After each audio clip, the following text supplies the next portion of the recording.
Okie dokie, cakey makey. This is a video of how I make a Louis Vuitton suitcase. Basically, I started with a rectangular chocolate mud cake and layered it with white chocolate ganache and salted caramel sauce. Delicious with a capital D. Quick tip, take your cake out of the fridge and work with it when it's cold.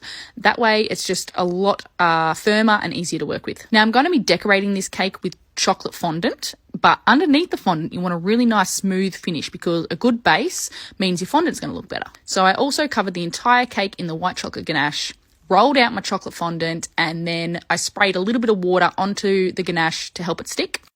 Next up, I smoothed all that chocolate fondant down and cut all the excess away. I also put indents in the sides of the cake, and that's where the lid of the suitcase is.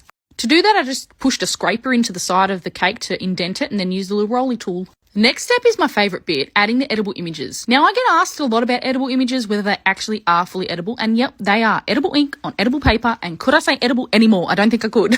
But they really are the best way to get the most realistic look for a cake like this. And I nearly forgot, you just stick them on with water. They're just so easy.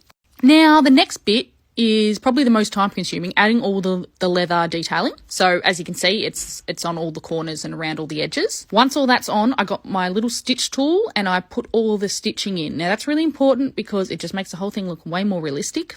I also grabbed this little metal tool that I actually used for piped flowers and indented the top and the bottom around the cake as well. And that's just a little extra detail. Next step is indenting where all of the little gold studs are going to go. I then popped on the lock on the front and the little corner sections.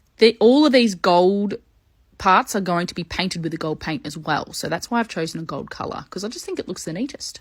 Once all the gold's on, more indenting because those bits have gold studs as well. As you can see, there are a lot of components to this cake. Whew. Finally, we're up to the painting. So edible gold paint really just takes it to that next level and really lifts the whole cake, I reckon. And then all of the indents around the cake need to be filled with gold studs, and I just use the little gold balls that you can buy from cake shops. You can add a handle too if you want. I didn't add one to this one. There you go, all done. Easy as, eh?